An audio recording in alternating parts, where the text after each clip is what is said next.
اور تم زمین میں اللہ کو عاجز نہیں کر سکتے، اور اللہ کے سوا نہ تمہارا کوئی دوست ہے اور نہ مددگار۔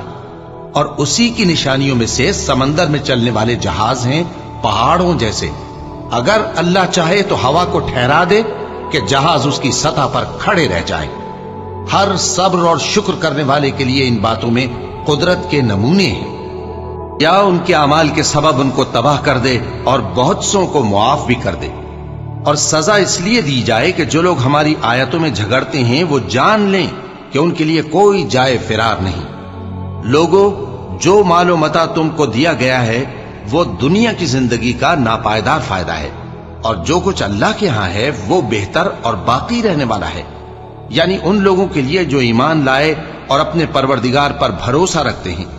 اور جو بڑے بڑے گناہوں اور بے حیائی کے کاموں سے پرہیز کرتے ہیں،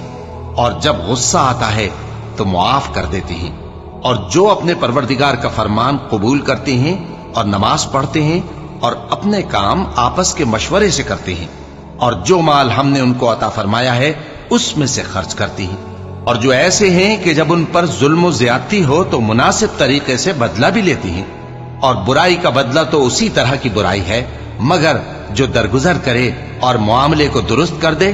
تو اس کا بدلہ اللہ کے ذمے ہے۔ اس میں شک نہیں کہ وہ ظلم کرنے والوں کو پسند نہیں فرماتا،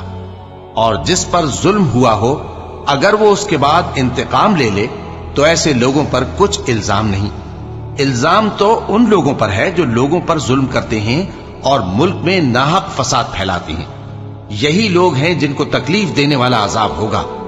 اور جو صبر کرے اور قصور معاف کر دے تو یہ بڑی ہمت کے کام ہیں۔ اور جس شخص کو اللہ گمراہ رہنے دے تو اس کے بعد اس کا کوئی دوست نہیں۔ اور تم ظالموں کو دیکھو گے کہ جب وہ دوزخ کا عذاب دیکھیں گے تو کہیں گے کیا دنیا میں واپس جانے کی کوئی سبیل ہے؟ اور تم ان کو دیکھو گے کہ دوزخ کے سامنے لائے جائیں گے، ذلت سے عاجزی کرتے ہوئے چھپی نگاہ سے دیکھ رہے ہوں گے، اور مومن لوگ کہیں گے کہ گھاٹے میں رہنے والے تو وہ ہیں جنہوں نے قیامت کے دن اپنے آپ کو اور اپنے گھر والوں کو خسارے میں ڈالا۔ دیکھو کہ بے انصاف لوگ ہمیشہ کے دکھ میں پڑے رہیں گے، اور اللہ کے سوا ان کے کوئی دوست نہ ہوں گے کہ اللہ کے سوا ان کو مدد دے سکیں، اور جس کو اللہ گمراہ رہنے دے اس کے لیے ہدایت کا کوئی رستہ نہیں۔ ان سے کہہ دو کہ قبل اس کے کہ وہ دن جو ٹلے گا نہیں اللہ کی طرف سے موجود ہو، اپنے پروردگار کا حکم قبول کر لو۔ اس دن تمہارے لیے نہ کوئی جائے پناہ ہوگی اور نہ تم سے گناہوں کا انکار ہی بن پڑے گا۔ پھر